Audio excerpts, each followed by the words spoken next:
Dejection, an ode by Samuel Taylor Coleridge, written April 4th, 1802.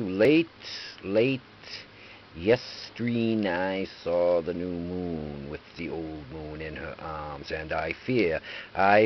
my master dear, we shall have a deadly storm. Well, if the bard was weather-wise who made the grand old ballad of Sir Patrick Spence, this night so tranquil now will not go hence, unroused by winds that ply a busier trade than those which mould yon cloud in lazy flakes, or the dull sobbing draught that moans and rakes upon the strings of this Æolian lute, which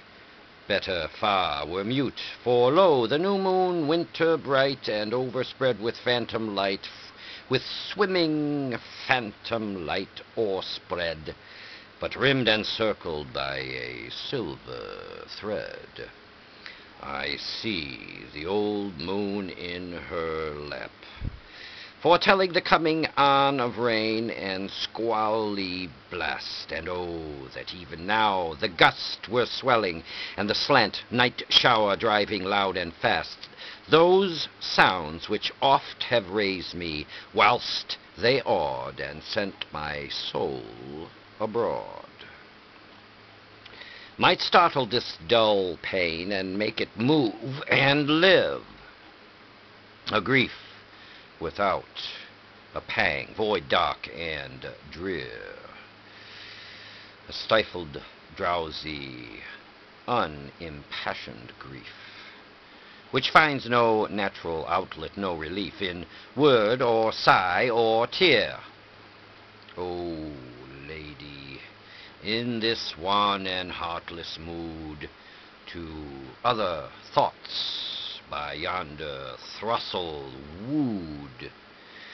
all this love eve so balmy and serene have I been gazing on the western sky,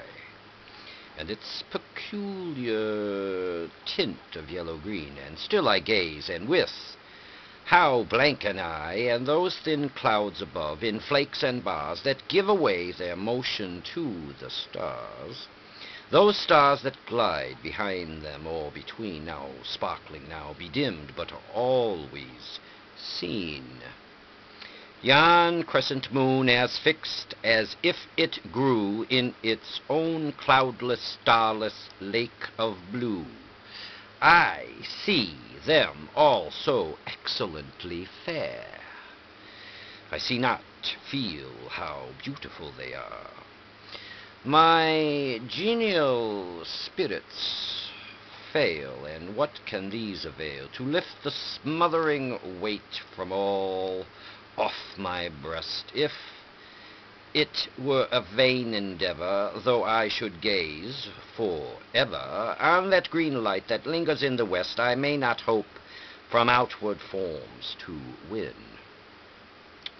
the passion and the life whose fountains are within. O lady, we receive but what we give, and in our life alone does nature live.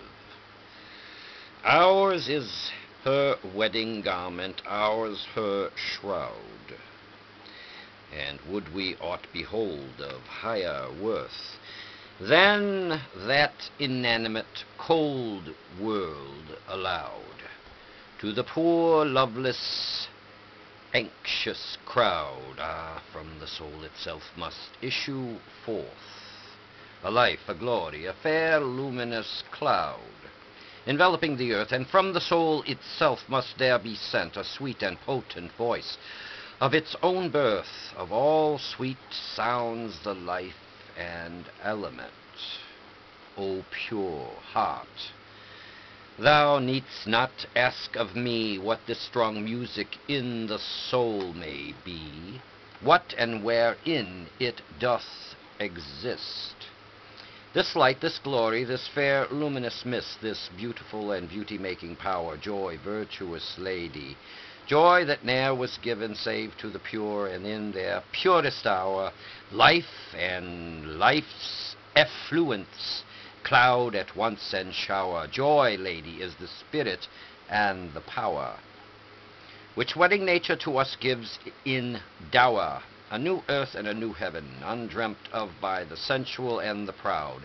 Joy is the sweet voice, joy is the luminous cloud. We in ourselves rejoice, and thence flows all the charms, or ear or sight, all melodies the echoes of that voice, all colors a suffusion from light.